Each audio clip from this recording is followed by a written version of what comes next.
Hey folks, grab a coffee or whatever you're sipping on because today we're talking about one of the absolute giants who helped shape the free world we're lucky enough to live in. You know how Americans love to talk about life, liberty, and the pursuit of happiness. How private property isn't some luxury, but a God-given right that fuels innovation, hard work, and real prosperity. How government should be our servant, not our master. And if it gets out of line, the people have every right to push back. Well, that whole mindset traces straight back to one sharp, no-nonsense Englishman who lived through chaos, exile, and revolution and still managed to drop truth bombs that echo in every conservative heart and every capitalist success story. His name? John Locke. Father of classical liberalism, the guy whose ideas basically lit the fuse for the American Revolution and the freest, richest society humanity has ever built. We're going to walk through his life, the wild times he lived in, his biggest ideas, some cool curiosities that make him feel like a real dude instead of a dusty statue. And yet we'll be straight up honest about the parts of his story that aren't all sunshine and rainbows. No sugarcoating for our audience. You guys are capitalists, right-wing Americans who value truth, freedom, and results over feel-good myths. By the end, I'll wrap with a quick reflection on why Locke's fire still matters in 2026 when big government, regulations, and every trendy ideology keep trying to chip away at what made America exceptional. Sound good? Let's dive in. John Locke was born on August 29, 1632, in a little village called Rington in Somerset, England. Picture rural England back then, green fields, thatched roofs, and a whole lot of political storm clouds gathering. His dad was a country lawyer and small landowner with strong Puritan leanings, the kind of guy who believed in hard work, scripture, and standing up to overreaching kings. When the English Civil War kicked off in the 1640s, Dad actually rode as a captain in the parliamentary cavalry fighting against King Charles I's divine right nonsense. Young John was just a kid when the king got his head chopped off and England flipped into a commonwealth under Oliver Cromwell. That chaos, monarchy falling, Puritan rule, then the monarchy snapping back into restoration stuck with him. It wasn't abstract philosophy, it was the air he breathed. No wonder he grew up rejecting the idea that some blue-blooded ruler had a God-given right to boss everyone around. He got a top-tier education, first at Westminster School in London, then Christ Church at Oxford. But Locke wasn't your typical ivory tower type. He studied medicine, dabbled in science, and got really into the new empirical way of thinking. The idea that you figure stuff out by observing the real world, not just quoting ancient authorities. He earned his medical degree and became a practicing physician. Oxford exposed him to the Royal Society crowd, those early scientists pushing reason and evidence over superstition. Locke fit right in. Later he'd become a fellow himself and rub shoulders with Isaac Newton. But the real turning point came in 1666 when he met Anthony Ashley Cooper, who would later become the Earl of Shaftesbury. Shaftesbury was a rising political star, a Whig leader who hated absolute monarchy and wanted a more limited, Protestant-friendly government. Locke started as his personal physician but quickly became his right-hand man, secretary, advisor, political strategist. Their partnership lasted decades and dragged Locke deep into the messy world of court intrigue, colonial business, and anti-Stuart plotting. Hey everyone! I hope you enjoy this video and find it entertaining. If you'd like to see more content like this, check out my YouTube channel. Here's a fun, hands-on curiosity that shows Locke wasn't some detached egghead. Shaftesbury suffered from a nasty liver abscess that kept threatening to kill him. In the 1670s, Locke and other doctors performed a pioneering surgery, draining the abscess and inserting a silver tube to keep it open. The tube stayed in for years, and Shaftesbury lived another 15 years or so. Imagine performing experimental abdominal surgery in the 1600s without modern anesthesia or antibiotics. Locke wasn't just writing about reason, he was applying it to save his patron's life. That practical, problem-solving side is pure classical liberal energy. Fix what's broken, don't just theorize. Politically, things got spicy fast.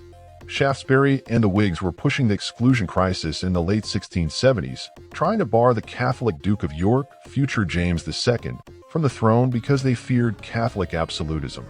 When that failed, whispers of armed resistance grew, and the Rye House plot, a scheme to assassinate Charles II, landed some of Locke's circle in hot water. By 1683, With suspicion falling on him too, Locke bolted for Holland. He lived in exile for 6 years, writing furiously under assumed names and keeping a low profile. Those years in the Dutch Republic, tolerant, commercial, Republican-leaning, were huge for him. He soaked up ideas from a freer society and refined his thoughts away from English censors. Then came the glorious Revolution of 1688. Protestant William of Orange and Mary booted James II without massive bloodshed, and Parliament asserted its power. Locke sailed home in 1689, now a hero of the new order, though he still kept a low public profile. That brings us to his big intellectual hammer blows published right around then, mostly anonymously because, hey, even after the revolution, you didn't want to risk your neck. First up, an essay concerning human understanding, 1689. This is Locke the empiricist dropping truth.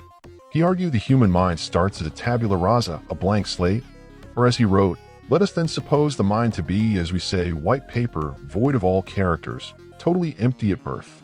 No innate ideas planted by God or kings or whatever. Everything we know comes from experience. Our senses take in the world, and our minds reflect on it, sort it, and build knowledge. Picture your brain like a brand new hard drive fresh out of the box. Sights, sounds, touches, and later thoughts write the code. No preloaded software. That idea smashed the old scholastic nonsense and paved the way for modern science and education. Curiosity here. Locke wasn't saying we're blank forever. He believed in reason and reflection as tools to process experience. But the blank slate demolished justifications for hereditary privilege or natural rulers. Everyone starts equal. What you do with your experiences matters. It's the ultimate merit-based, self-made man philosophy that resonates with every American who pulled themselves up through grit and ingenuity. Then there's the real political dynamite, 2 treatises of government, also 1689-90. The first treatise shreds Sir Robert Filmer's Divine Right of King's garbage. Basically, the king is dad, we're kids, shut up and obey. Locke says no. The second treatise is where he builds his positive case and lays out classical liberalism in crystal clear terms.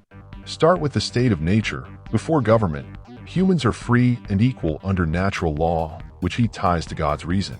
We have natural rights, life, liberty, and property. Property isn't just stuff.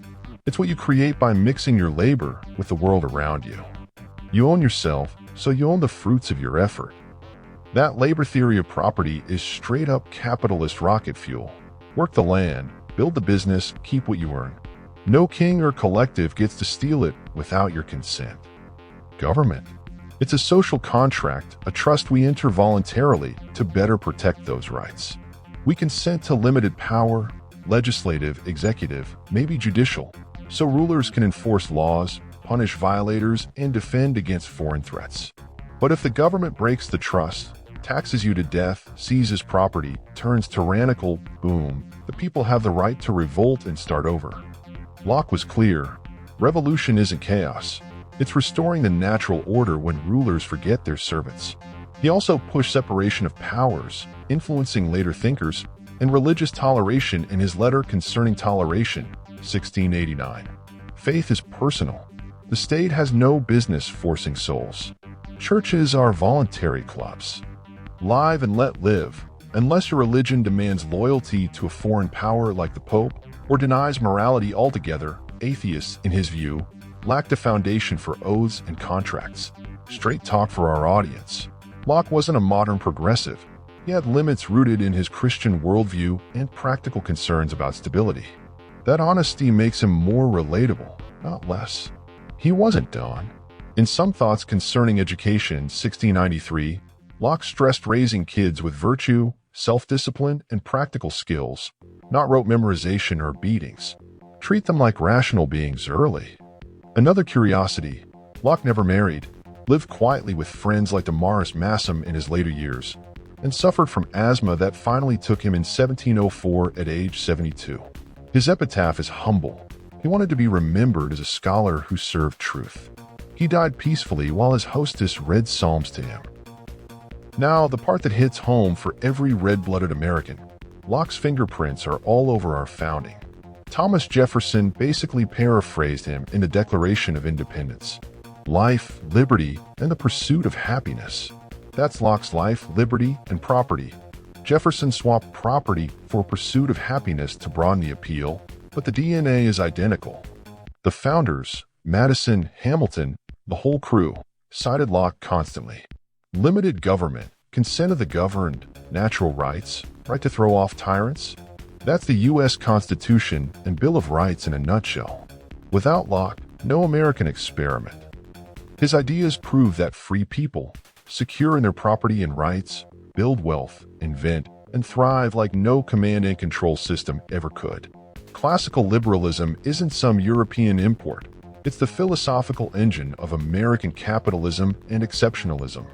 Full disclosure on a sticky point, because we don't do selective history here. Locke worked as secretary to the Lords Proprietors of Carolina and helped draft the fundamental constitutions of Carolina. That document included religious toleration but also feudal elements and explicit acceptance of chattel slavery. Every freeman shall have absolute power over his Negro slaves. He also had financial ties to the Royal African Company through Shaftesbury's network, shares that came his way as compensation for colonial work. Yeah, he operated in the 17th century world where European powers were knee-deep in the Atlantic slave trade and colonial expansion.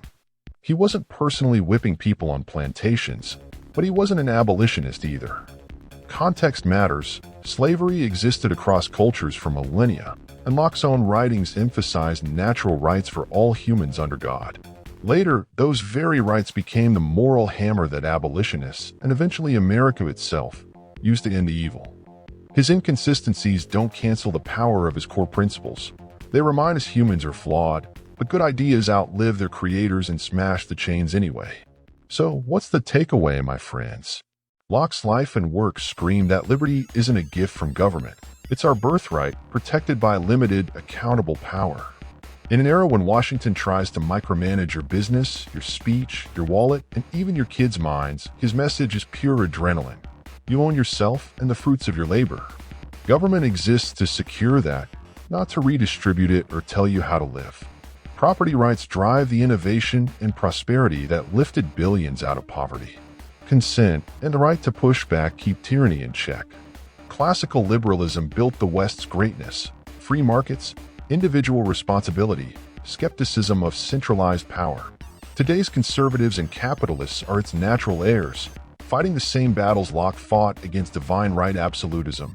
Only now it's against bureaucratic overreach, identity politics, or socialist daydreams. He helped create the freest, most dynamic civilization in history. Honoring him means living those principles.